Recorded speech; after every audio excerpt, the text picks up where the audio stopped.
everyone, and welcome to our first talk in our annual At Home with Mac webinar series, where our theme is Reset, Recharge, and Renew in 2026.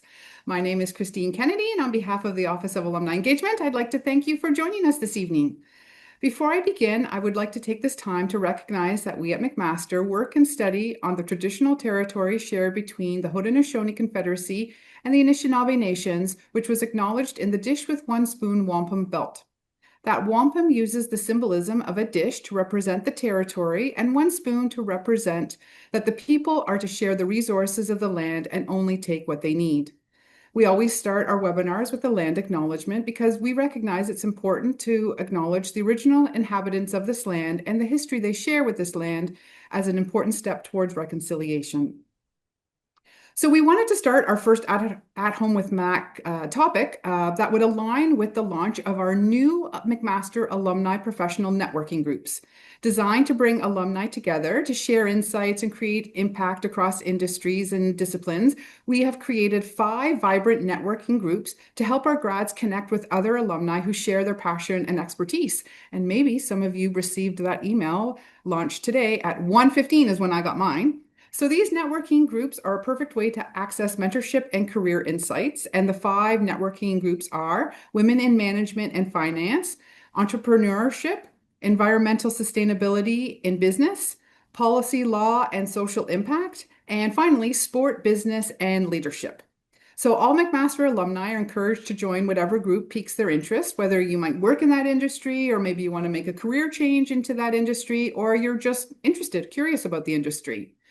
So given that we are highlighting our networking groups, it seemed appropriate to have a talk that discusses how to make networking feel natural by learning how to make meaningful conversations. How do you join?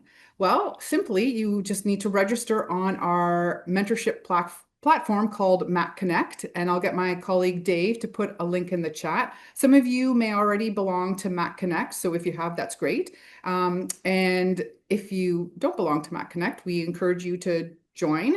And so when you've made your profile, once you're logged in, you'll see on the left-hand side, there's something called groups. And so you click on that, and then you'll find the 5 communities there, and then you just pick the one you want to join, and you can just start connecting.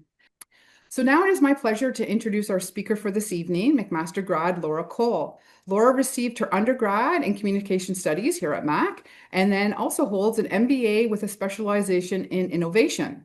She is the founder of Your Latitude, where as a business coach, mediator, and facilitator, she works with individuals and teams to support them in developing effective communication strategies. Hence why she's here tonight talking about communication. She is the creator of Watson's Rule, a keynote that distills 3 core principles for empowering action, drawn from her transformative work with horses, all of which will be discussed in her upcoming book that will be released later this year.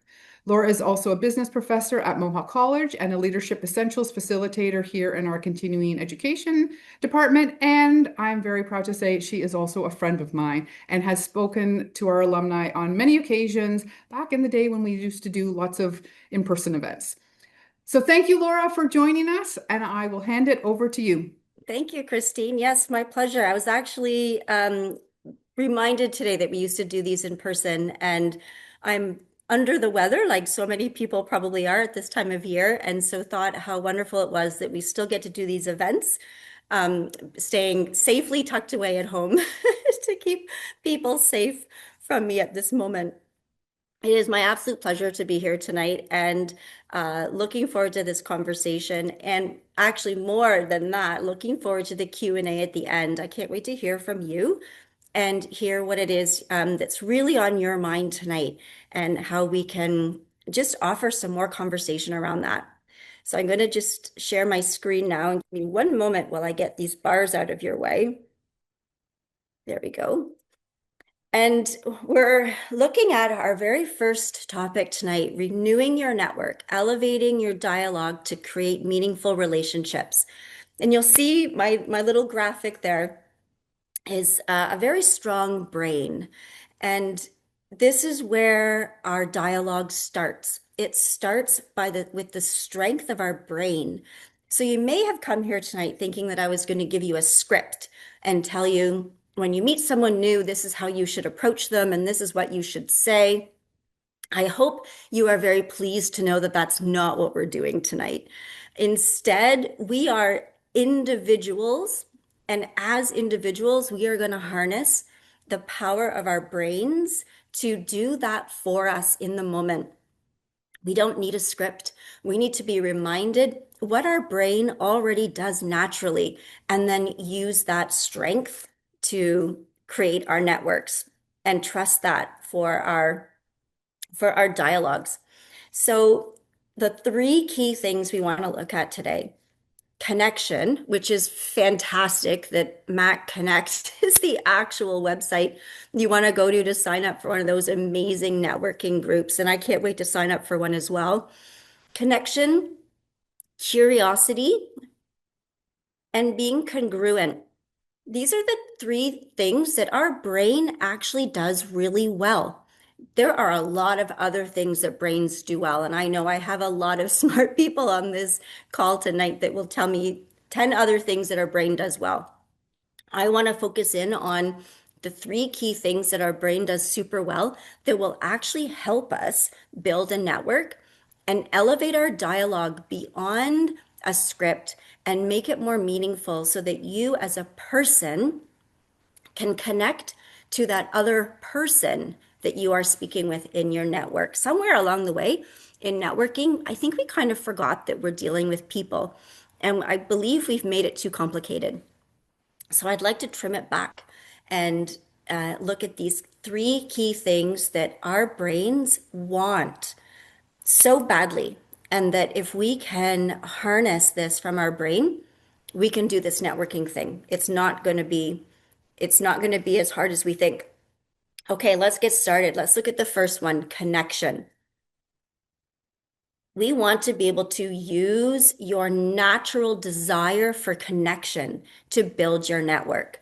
Now, when I say that humans have a desire for connection, I am very well versed in Myers-Briggs and personality theory, and I myself identify as an introvert. So I understand the need for solo space. Absolutely. We're not talking about in this space using our desire for connection. We're not replacing that by personality theory and misunderstanding that people need their alone time. What we're saying here is this reminder as humans that we weren't meant to do things alone. We actually have a very natural desire to know other people. And what if we could harness in on that and build our network with it? I'm going to show you a video now to help us understand this. And it's, again, not at all what you thought you were coming here tonight to watch. And that's the fun part of doing these talks, is to surprise everyone and keep us all engaged. So I'm going to play this lovely video. Enjoy the video, and we will make the connections in just a moment.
Okay, I hope you enjoyed that. Aside from that just being one of my all-time favorite videos, I think preparing for tonight, I've now watched that a billion times, and I think we should start our day always watching that video.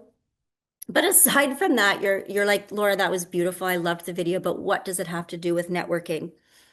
What I The first one that we want to consider here, the idea of connection, is being reminded that we all desire some type of connection. And in order to do that, we all have something to offer.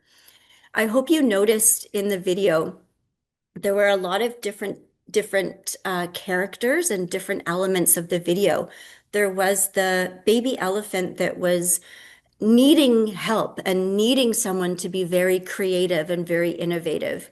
And more than that, actually was reaching out, asking for that help. There were the supporters that were in the mud, following lead from the other supporters that were kind of on the edge of the mud. And they were all working together, all offering what they could offer. And then did you notice that there was a lot of people that were outside of the frame of the video that were in the truck keeping the rest of the elephants at bay so that the people there could do the great work that they needed to be doing. So there was a lot of characters in this video. What I think this is useful thinking about is oftentimes when we think about networking, it can feel almost daunting because we can sometimes identify ourselves as that elephant in the mud where we are just doing the networking because we need something and we're trying to gain something. And we can feel like we don't actually have a lot to offer ourselves. And so I've heard from great people that they kind of shy away from networking events because they feel like they're just there to get. And what I want to offer is two things. One, that's okay. That if we're at this stage in our career or we're at that point where we're in some type of transition and we feel like an elephant in the mud, I want you to give yourself permission to be okay with that and to seek out the people that will come into that mud and support you. Seek out the people who are along the edge, giving out instructions and helping. Seek out the people who maybe are quieter in the background, but doing absolutely incredible work, keeping those elephants away. Give yourself permission to seek out that advisory board, those people that you need. Because did you happen to notice at the end of the video the smiles on everyone's faces?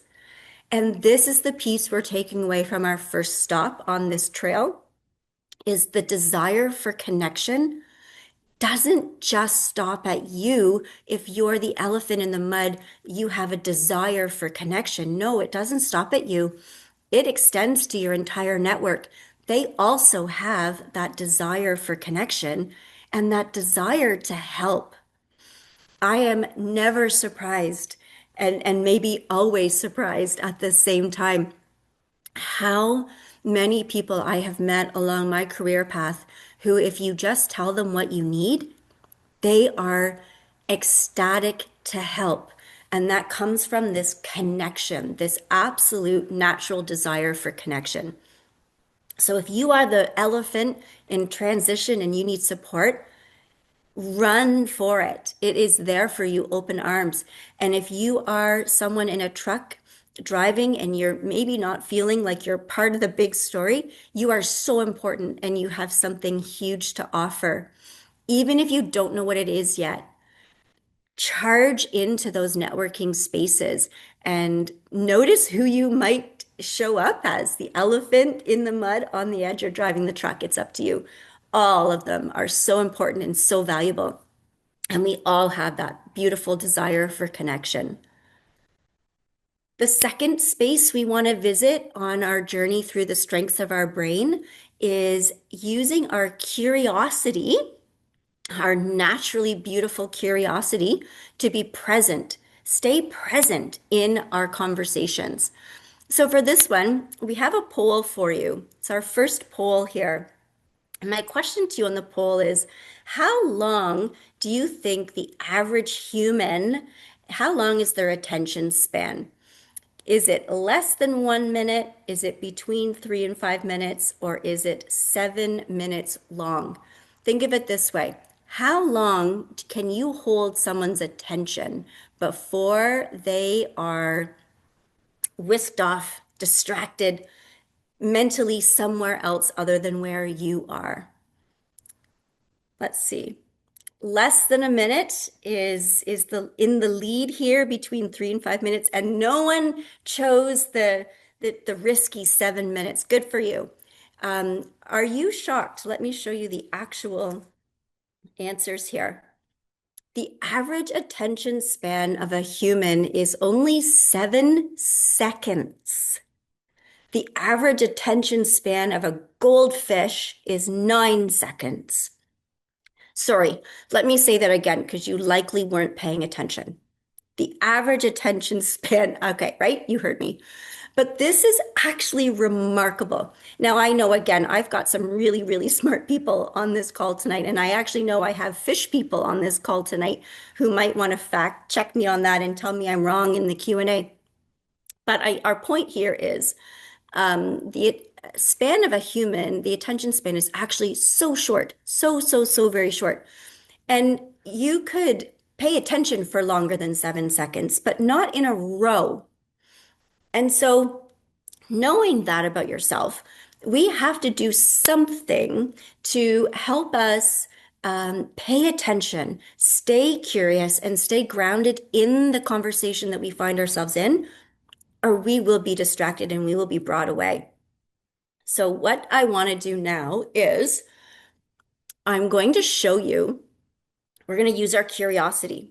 I'm going to show you a list of items, and I'm going to give you 30 seconds to memorize this list of items. And then I'm going to ask you to write them down.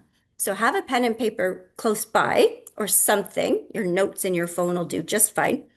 But don't cheat and don't use your pen and paper too soon. You want to use it at the time, okay? So For the next 30 seconds, no pens and paper. I'll tell you when to write things down. Just try to memorize this list. I'm timing you.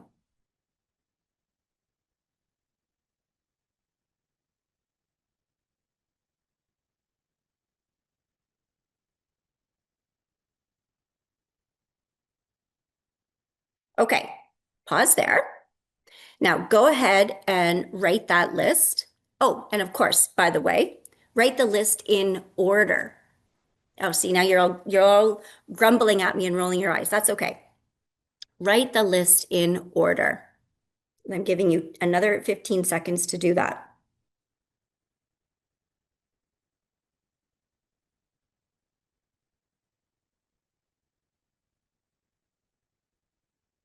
Okay, pause there. Here's your list. Have a peek. How well did you do?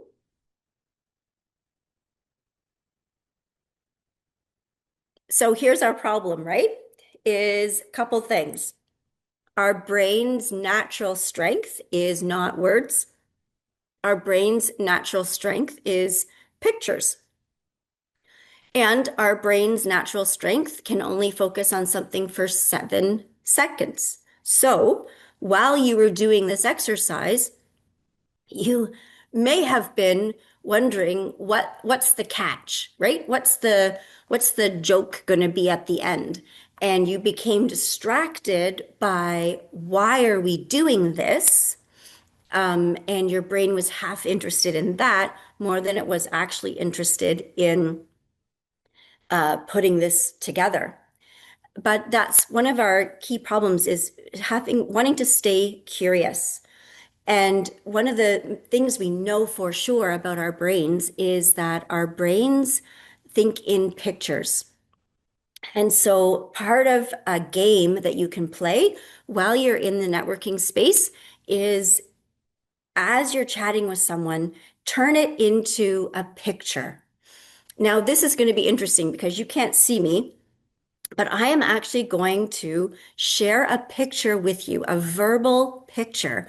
And I want you to just picture these items in your mind as I describe them. And then we're going to do the same activity we did just a second ago, but you're going to write down a different list. And here's your list. I'm going to describe something to you. I'm holding a beach ball, and coming out of the bottom of the beach ball is orange paint. And the orange paint lands on a trailer, and the trailer has 4 tires. The trailer is being pulled by a Cadillac. Beyonce is driving that Cadillac, and she's wearing a cowboy hat. Okay, let's go back to the top of that list again. And we're still doing the exact same amount of time. This is taking actually less time than what you needed to have to memorize the list of words. So once again, I'm holding a beach ball. There's orange paint coming out of the beach ball. It's landing on a trailer. The trailer has 4 tires. It's being pulled by a Cadillac. Beyonce's driving that Cadillac and she's wearing a cowboy hat. Okay, go ahead. I'm giving you 15 seconds. Write down that list of items, starting with the beach ball.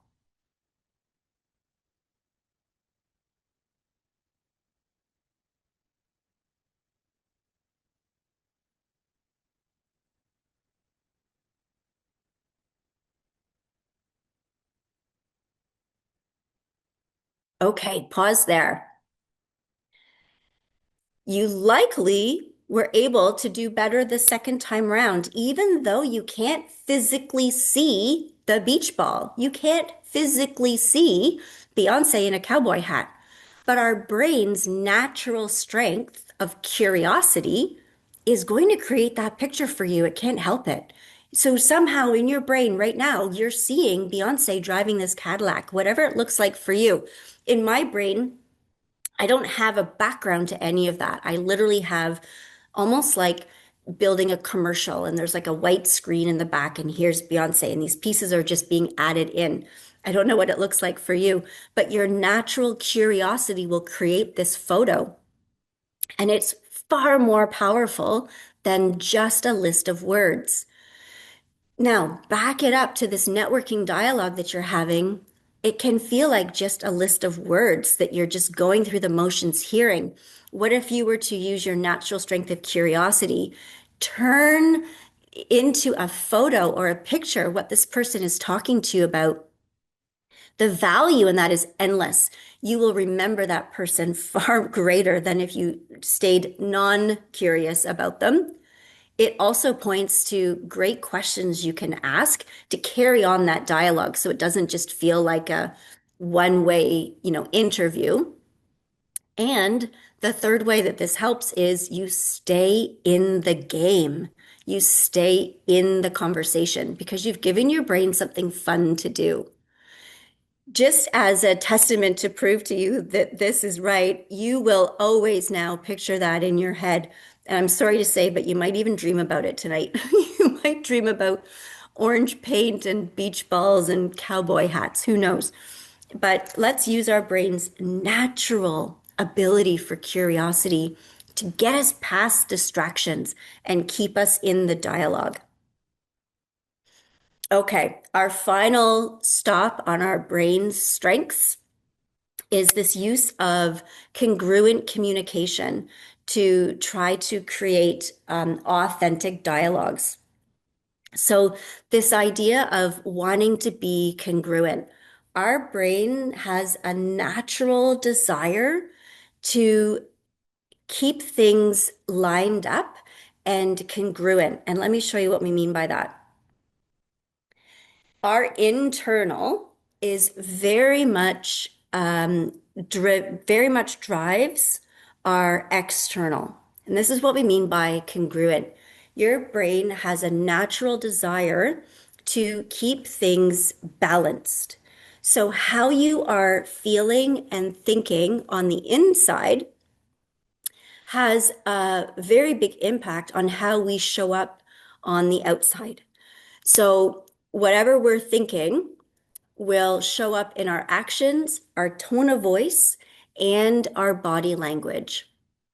So this is when, if you're feeling, distracted or non-engaged on the inside, it will show up on the outside as in your tone of voice, in the questions you choose to ask, in how your body shows up.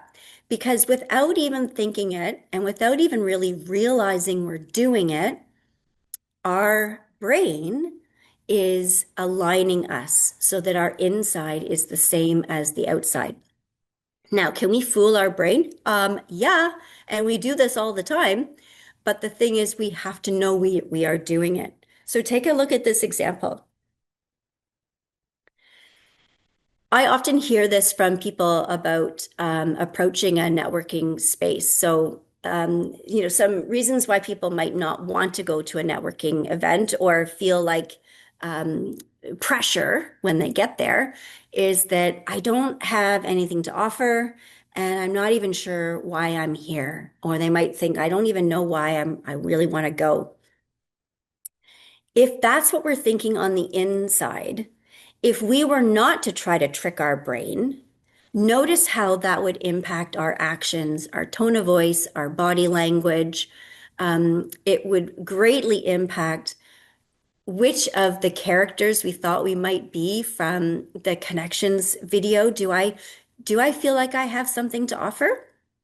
Or am I humbly going into this event because I actually need to ask for help and that's okay?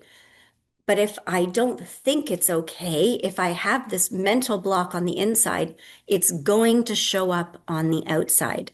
So what if we were to erase that thought and instead remind ourselves about this natural human desire for connection?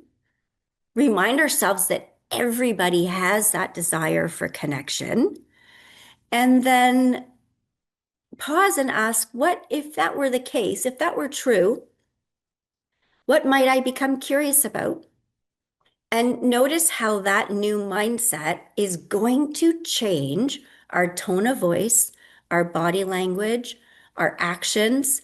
whether or not we give ourselves permission to actually approach someone brand new at the networking space we don't know, it will change everything. And this is where we can rely on our need for congruency is by saying, I don't have to trick my brain by trying to change my actions, but keeping my mindset the same. I can actually shift my mindset, pop in these other things that we know are true, and then allow my brain to do what it does best and allow my brain to pick my my tone of voice, my body language, allow my brain to give me courage because it will. And this is what we can rely on. We can rely on the brain's need for congruency. So we either trick it or we shift our mindset and then let our brain do its magic. And that is what's most important when we're trying to get over a hump and create good dialogue. So let's have a look at this for a moment. What are the questions we want to ask? What are the stories we want to share? What are the call to action we want to suggest when we're in a networking space? And this is where we can actually elevate our dialogue to create those more meaningful connections, is by getting that mindset in advance. And so I promised you I wasn't giving you a script, and I'm not. But here again is using our brain's strengths. Our brain loves buckets and categories. So, what if you were to pop those three buckets into your head? Questions, stories, call to action. Questions, stories, call to action. Those are the three things that you actually want to be creating dialogue around. And what this reminds us about is the questions we ask are that one-way curiosity, the curiosity that we are bringing to the space. But then the stories we share, look how beautiful this is. The stories we share itch someone else's curiosity. Let's not forget. I hope we all just reminded ourselves right in that moment, oh, yeah, that's right. I'm at a networking event with another human being that also has a desire for connection and a natural curiosity and an authentic need for congruent relationship. So we can ask questions about our curiosity and then offer stories to itch someone else's curiosity. How lovely. And then the call to action.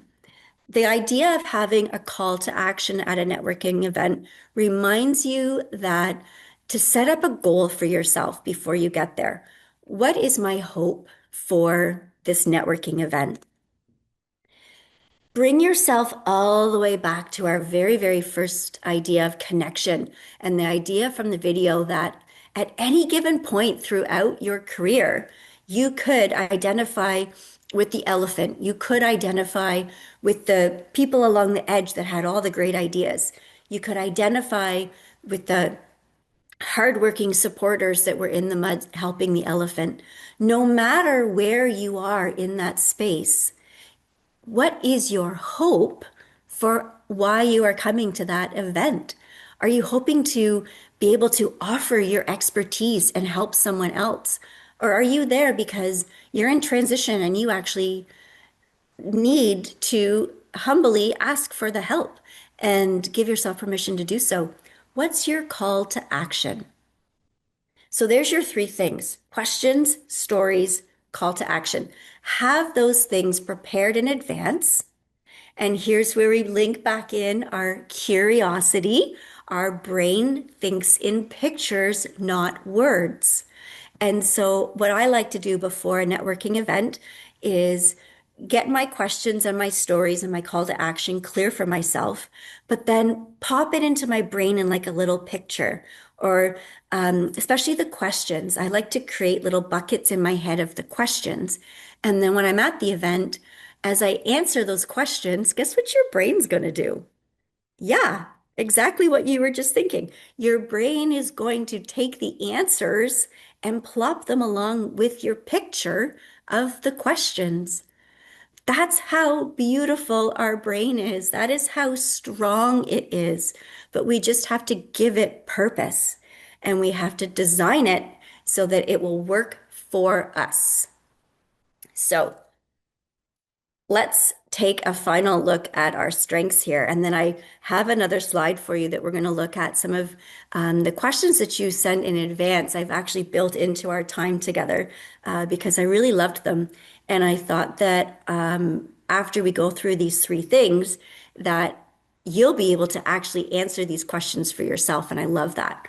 So, final kind of picture here for us is again using our brain's strengths. You don't need the words off of any of these slides. You just need to be reminded about the three things that our brain does really, really well and that your brain wants to do for you. Your brain wants you to build connections. Your brain wants you to be curious. And finally, on the end there, your brain needs you to be congruent. And so we either need to trick it or we need to build our mindset that supports it. And I think we can actually build our mindset to support. So connection, curiosity, and congruency. Those are your three things. You don't need a script. You need to be authentic. You need to be a real person. So let's take a look at this. Here's your first, what are the first questions that popped into in the registration? One of the questions was how to share advice without sounding preachy. Let's pop up the poll. And I've asked you in the poll, kind of based on what we were just looking at, which of the three of those strengths from our brain do you think you can rely on? Do you think you can rely on needing that authentic desire for connection? Do you think where you can go for support to share advice without sounding preachy is that you should stay curious? Will that help you be able to share advice without sounding preachy? Or do you think that congruent communication will help? If I prepare my mindset, then when I speak, I'll be able to stay congruent. So if I don't want to sound preachy, I might set up a different mindset so that my congruent brain will help me with that. Or do you actually realize that all three of these things can help? If I want to provide advice without sounding preachy, I have to remember that we're all desiring connection. I should stay curious and I should build a congruent mindset that will help me appear in a different way. Awesome. Yeah, all of them can help. And yes, if I was forcing you to pick one, I love that answer of the congruent communication. Absolutely.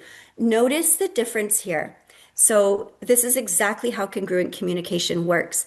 If I'm afraid I'm sounding preachy, put the word preachy on the external side of that slide, that outer connecting side.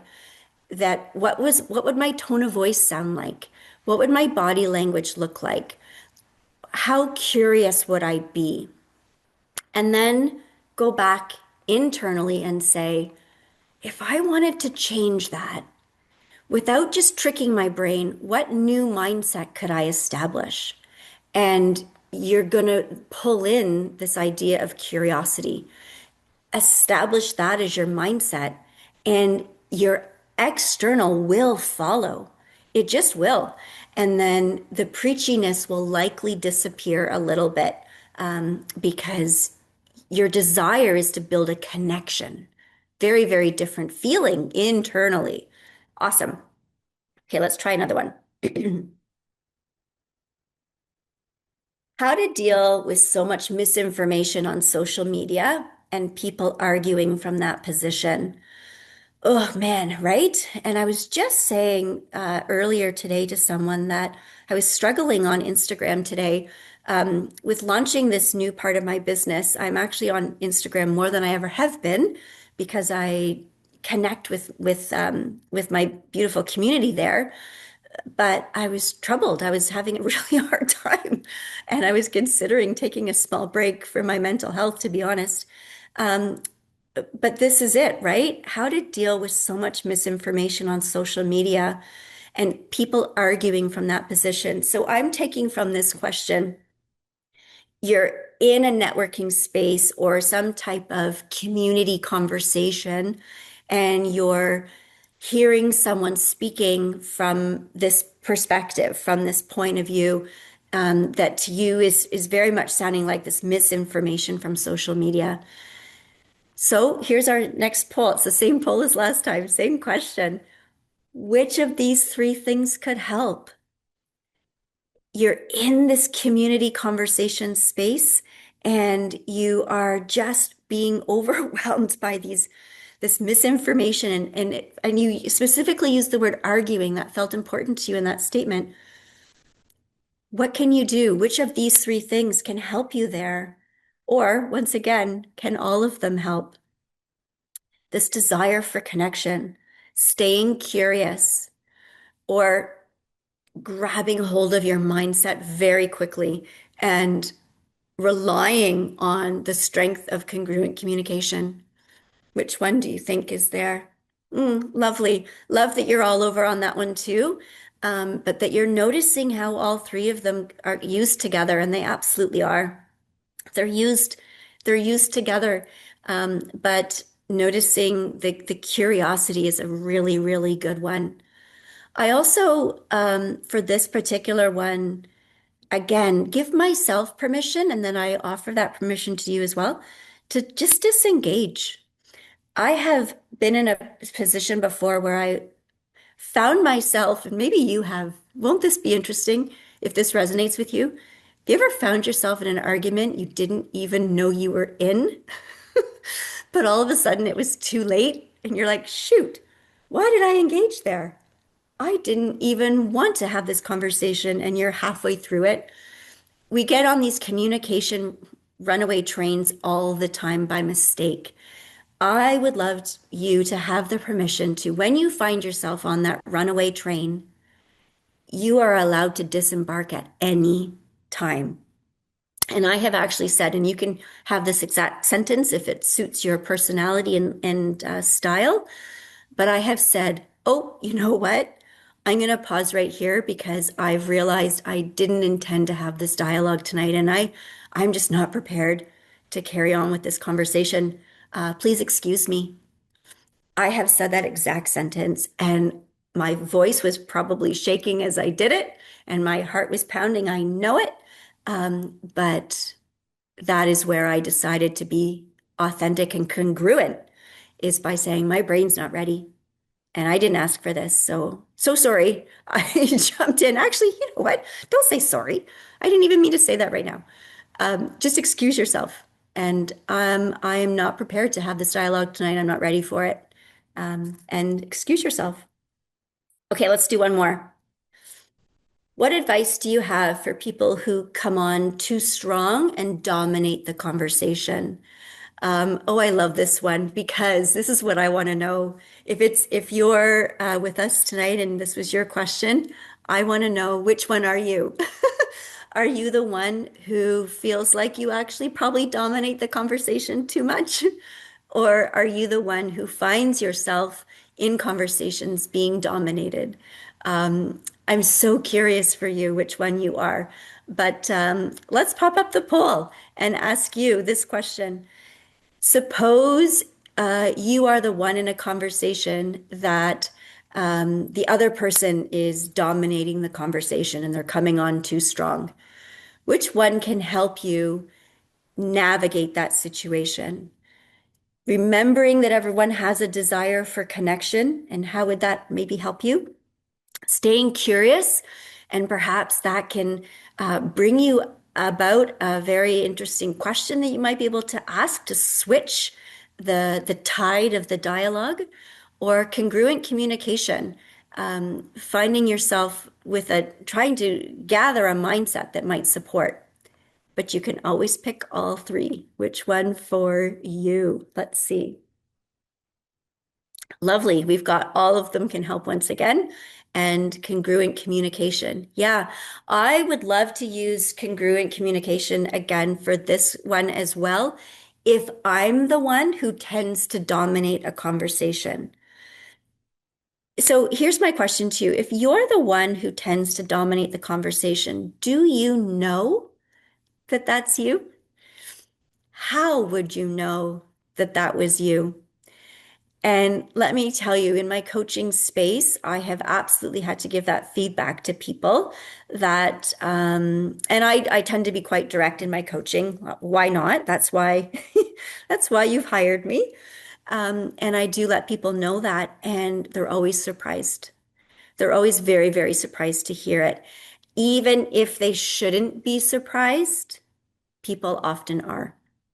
And so, if you are that one that possibly you're at risk of dominating conversation, yeah, try using congruent communication for that. Try noticing what internal mindset is driving you to monopolize the conversation. And you might be surprised at the answer to that. It's not usually because I'm perfect and I have all the answers. That's rarely the internal dialogue driving, dominating people. It's actually usually the opposite. And it's gonna hit you right now. It's usually the desire for connection. Yep, sorry, but that's usually what it is.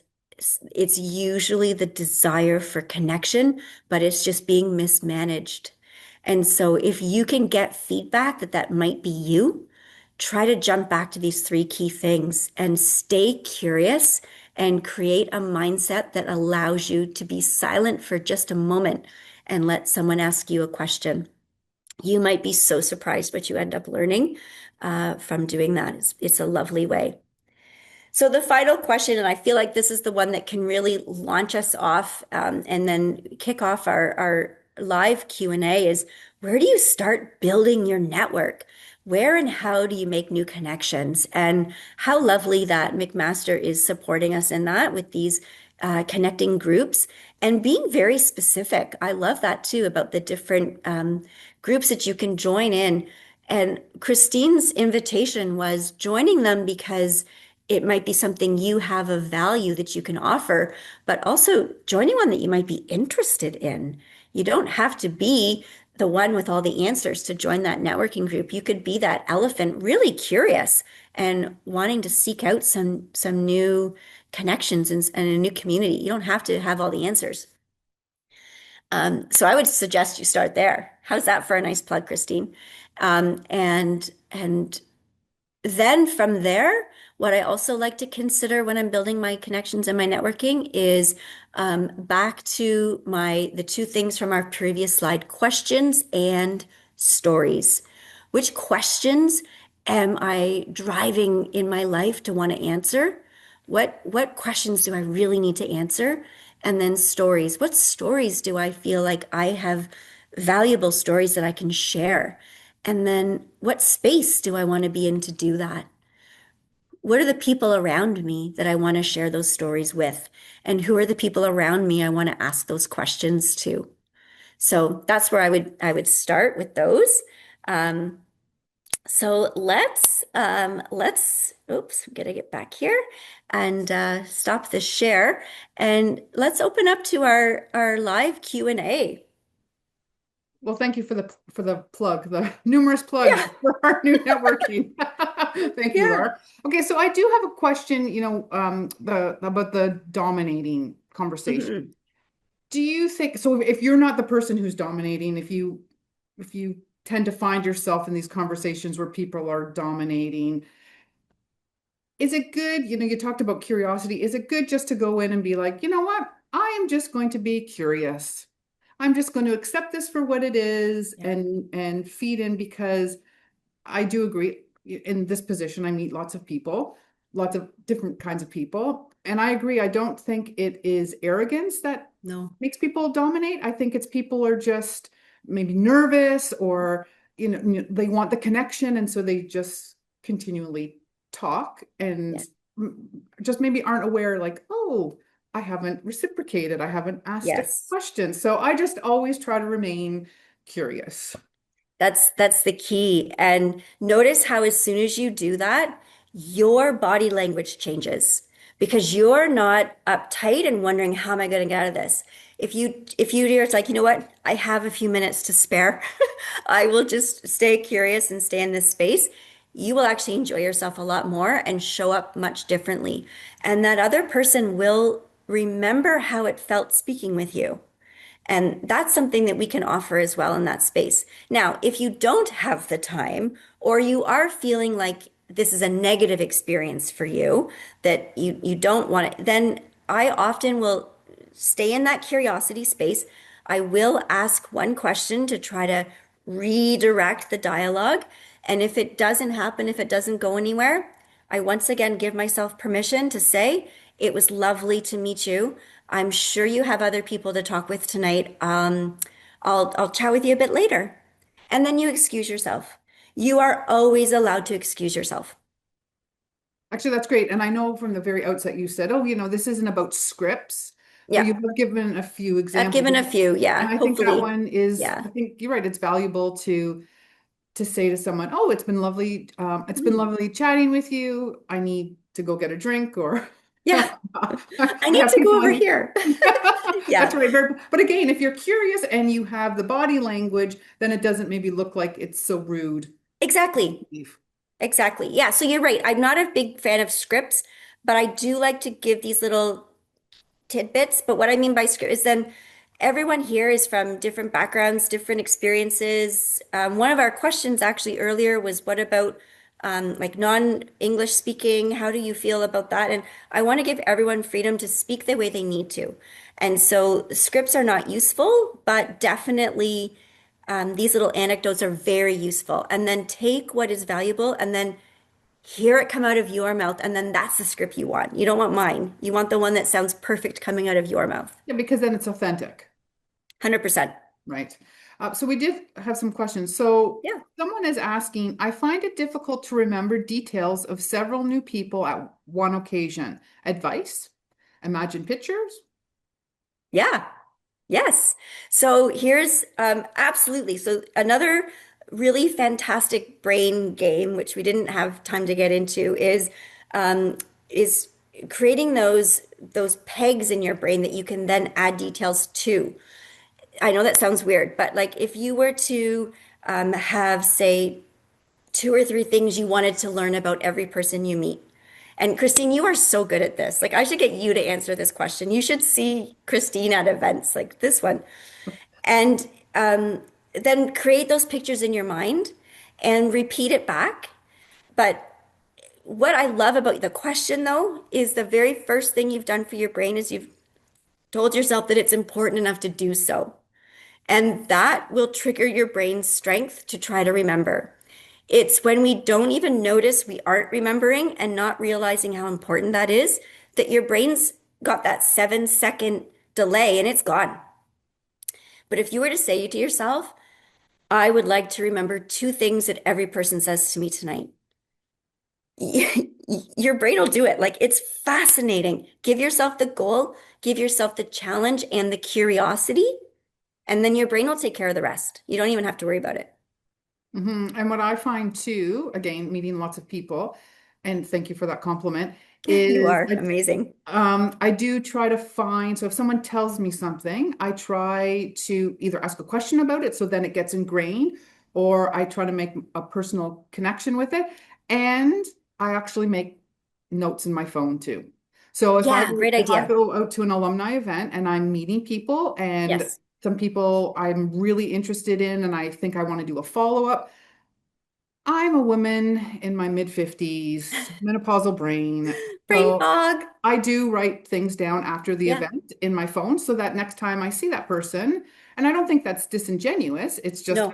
I can only hold so much information in my, and as everyone, you can only hold so much information. So as Joe Kim, one of our famous Yes, we psychology love Joe professors here, Kim. we love Joe Kim, has said you have to cognitively offload. So Yes. don't always try to keep things everything in your head. Lovely. And what I love about that is that you don't want to have your phone out taking notes while you're talking. So you can use the picture game, use the curiosity congruent picture game, and then you can excuse yourself as many times as you like and zip off into the bathroom or into and put the notes in. Like, yeah, we give ourselves full permission to be human beings at networking events. Like full permission to be a human being. So here's a question for you. How would you, so you either in person or our networking group is online. Yep. So it's probably easier the question to answer. And you see a group of people. Mm. How do you go over? How would you suggest you introduce yourself? Like how do you sort of slip Oh. in and not look awkward? I know. I know. Do you know what? Here's the magic formula for not looking awkward at a networking event. Is everybody ready? There isn't one. Everyone's feeling awkward? There isn't one. But here's what I want you to appreciate. I want you all to picture right now the last time you were at a networking event and somebody approached the group that you were with, and someone approached you and awkwardly attempted to join you. What did you think of that person? Nothing. You thought nothing. And in fact, you probably made room for that person and you probably gave them a big smile and you probably tried to help it look less awkward for them. And you know why? Because we all have a desire for connection. It's what drives us everywhere we go. And so I want you to give yourself permission to be as awkward as you need to be, knowing that truthfully, honestly, people are not laughing at you. They're not. And they did the exact same thing 2 minutes ago to get into that circle that you're now trying to get into. We have this mindset as humans, and I could go into why. It's actually fascinating why, but we won't go into that tonight. Why we think we're the only ones that don't know everything, right? We assume everyone else at that event knows each other. They went to high school together. They've known each other for 25 years. I'm the only one who doesn't know anyone. Not true. But we have this story in our mind. For lots of reasons, we have that story. So give yourself permission to be as awkward as you need to be and know that so is everybody else. Absolutely. But are you looking for something to say? Yes. You walk up and you say hello. My name is so and so. Nice to meet you. Yeah. And I've sometimes said, don't let me interrupt. I'm just curious what you guys are talking about, but please carry on. So it's not like now that I've joined this circle, I'm going to dominate the dialogue and it's my idea what comes next. I never join a circle and then am the first to speak. I'll Mm. join a circle and say, good evening, everyone. No, please don't let me interrupt. I'm just coming to hear what you guys are talking about. Please carry on. And then I will shut up and they'll carry on. And then I'll join in if I have something to offer. Question or a story. Question or a story. Wonderful. So someone just put in to the two of us. Can you see that? I have No. thought, think so I guess when someone has entered into, the awkward coming into Hmm. the group, into the circle, this person says, I've thought, thank goodness someone interrupted the preachy person. Yes. Yes. Perfect. Or can I piggyback on that a little bit too? Can you say like, "Oh, thank goodness I'm not the last one to be awkward in this circle. Now That's it's right. somebody else." There's Like, always, yes, that this is it, guys. This is it. We give ourselves permission and grace, and we give others permission and grace. And that authentically comes from our need for connection. Like full stop. That's where it is. And that's what's lovely about these networking events is that you can find all of these things there and you can bring all of these things there. And I guess if you're with a group of people and you don't feel that, you just move around until you settle into a group where you do feel that. Yes, yes. And don't feel that and again, this desire for connection, can I offer us a small like watch out? Watch out that this desire for connection, you don't get stuck with the first group you join. And we do have that risk because it's awkward to be alone because that's not how we're meant to be. And so you might join this first group and you're like, oh, I broke into the circle. I'm staying here for the rest of my life. You don't need to. Because if you broke into the circle, you can break into another circle. Like keep going and find that space that you either have a question or a story. You are either looking for support or you're there to offer support. And do that unapologetically. Wonderful. Well, I think that is great advice, and we're a little over 8 p.m., so I think we will conclude our webinar. So Yeah. thank you so much, Laura. Wonderful advice. Not being preachy. I hope not. No, I no. hope not. Or dominating, but Or perhaps I dominate. was. Exactly. Well, you can't be dominating because it's a webinar. Exactly.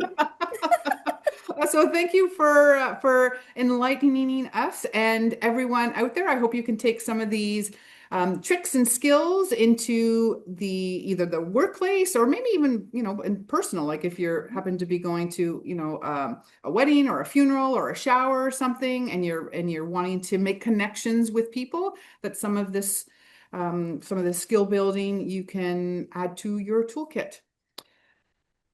Oh, so sorry. One last thing. I have seen a group of three couples stay together all evening and wondered if they had wished someone would interrupt them. Yes, Maybe.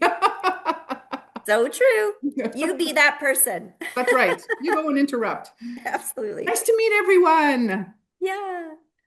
So it was very nice to have everyone on the webinar tonight, and thank you for joining us. Hopefully you've signed up for our webinar tomorrow night. Tomorrow night we are doing a talk on sleep, always a hot topic, and that is with Stephanie Kirsta, who teaches in Continuing Ed. She has a course on sleep in continuing education. And then on Thursday, so I will be hosting that with Stephanie. And then on Thursday, we are having a talk on fitness with a PhD student.